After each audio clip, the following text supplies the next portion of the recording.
오늘 우리에게 주시는 하나님의 말씀입니다. 내가 너로 큰 민족을 이루고 내게 복을 주어 내 이름을 창대하게 하리니 너는 복이 될지라. 너를 축복하는 자에게는 내가 복을 내리고 너를 저주하는 자에게는 내가 저주하리니 땅의 모든 족속이 너로 말미암아 복을 얻을 것이라 하신지라. 사랑하는 성도 여러분, 평안하셨습니까? 오늘도 말씀과 함께 축복된 하루를 열어가시기 바랍니다. 오늘 우리가 은혜를 나눌 하나님의 말씀은 창세기 12장 2절에서 3절 말씀입니다. 하나님께서는 아브라함에게 하란을 떠나라고 명령 내리신 후 그에게 복을 내려주십니다. 그러세요. 우리가 이 아브라함의 복을 축복의 보통 근원이라고 말합니다. 우리 많은 신자들은 복을 추구하거나 복을 얘기할 때 아브라함의 복을 많이 얘기합니다. 그래서 그 복을 받기를 원합니다. 그런데 우리가 흔히 생각하는 아브라함의 복은 우리가 육신적으로 살아가면서 필요한 어떤 물질적인 복에 우리가 국한돼서 생각하는 경우를 많이 보게 됩니다. 그러나 성경에 나타난 아브라함의 복은 그러한 복을 넘어서는 복입니다.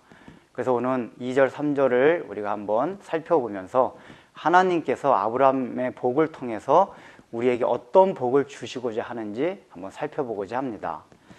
먼저 2절, 3절에 나타난 아브라함에게 나타난 복은 먼저 땅에 대한 복입니다.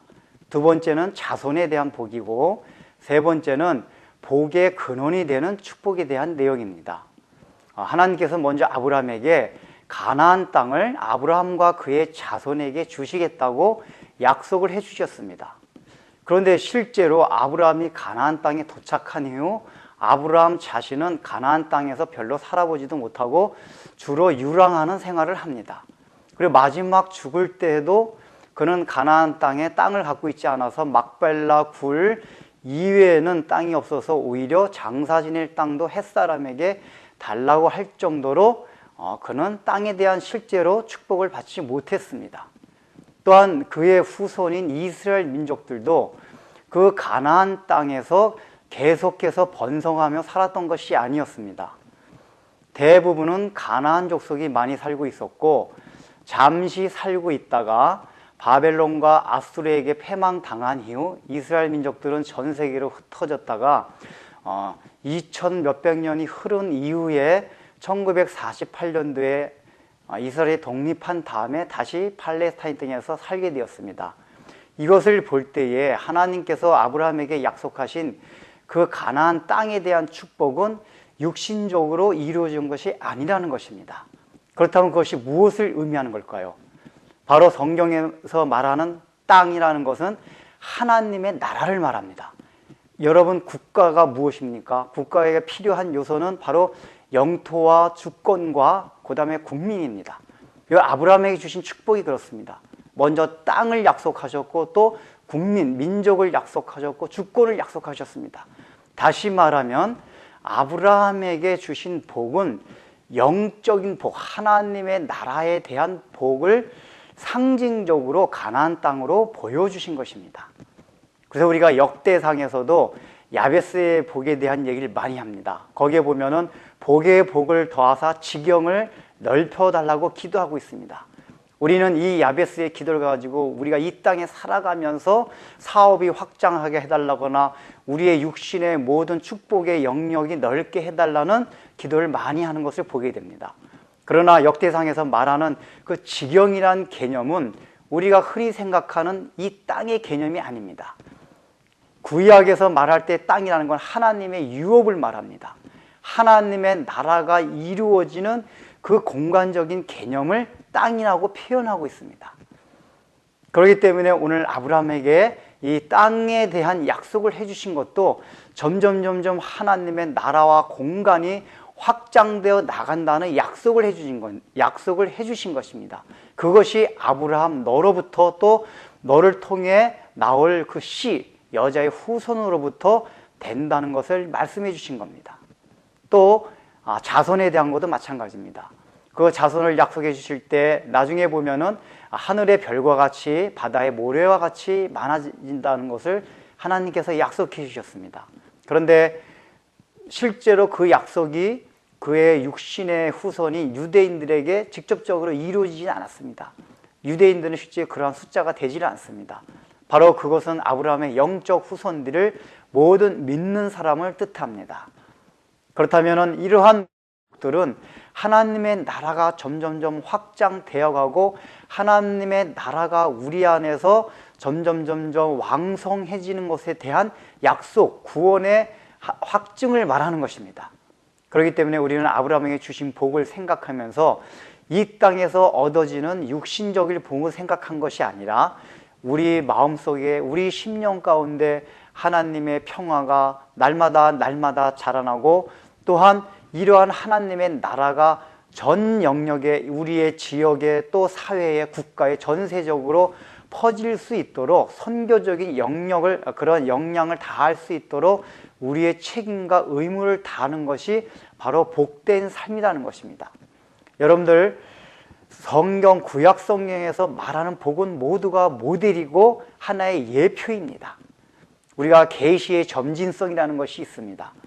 하나님께서 처음에 어떤 하나님의 뜻을 설명해 줄 때 그것을 100% 드러내시는 것이 아니라 조금씩 그것을 드러내면서 나중에 완전히 드러내는 것을 말합니다. 복도 마찬가지입니다. 원래 하나님께서 우리에게 말씀하시고자 하는 복은 하늘나라에 대한 복, 영적인 복이었습니다. 그런데 구약시대의 성도들은 그것을 완전히 이해할 수 없기 때문에 이 땅에서 살아가면서 얻는 어떤 육신에 보이는 복으로 그것을 보여주셨던 것입니다. 따라서 오늘날도 복을 추구하는 데 있어서 그러한 관점에서 복을 추구하면 아니 됩니다. 그래서 신약에 와서 예수님께서 복을 설명하실 때 팔복에서 뭐라고 말씀하셨습니까?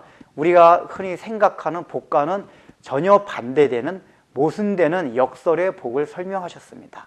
바로 영적인 복을 말합니다. 그러한 복을 추구하는 것이 아브라함의 자손인 우리가 바로 살아가야 할, 또 추구해야 할 복이라는 것입니다. 마지막에 하나님께서는 아브라함에게 복의 근원이 되라고 하셨습니다. 이것이 무엇을 얘기합니까? 복의 근원은 자신이 복이 되긴 하지만은 자신은 실제로 복을 받지 못하고 자신을 통해서 다른 사람이 복을 받는다는 것입니다. 이것이 바로 기독교의 본질입니다. 예수님께서 그렇게 하셨습니다. 우리들도 바로 우리를 통해서 복의 통로가 되고 복의 근원이 되라는 것입니다. 실제로 아브라함 자신은 아무것도 가지지 못한 상태에서 죽었습니다. 그 복을 그 자손들이 받았습니다. 우리도 마찬가지입니다. 우리를 통해서 다른 사람들에게 복을 주라는 것입니다. 그것은 육신적으로 살아가는 모든 필요한 것조차도 하나님께서 주셨으면 나누어 주라는 것입니다.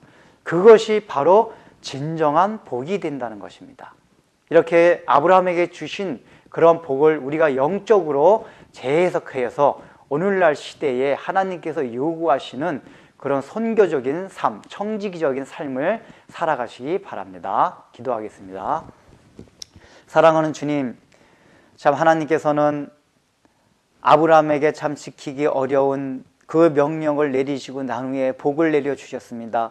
그러나 그 복이 우리가 생각했듯이 우리가 육신적으로 살아가면서 모든 것이 형통하다는 그 복이 아니라 자세히 들어가면은 참으로 영적인 복이요, 참으로 그 영적인 복을 상징하는 모든 복임을 우리가 알고 있습니다. 우리도 이 땅에 살아가면서 우리가 하나님 아버지 세상적인 육신적인 복만 추구할 것이 아니라 주님께서 말씀하신 그 영적인 복을 추구하며 참 그 복을 통해서 이루어진 하나님의 나라를 날마다 우리 마음속에 갈망하며 살아갈 수 있도록 은혜를 베풀어 주옵소서.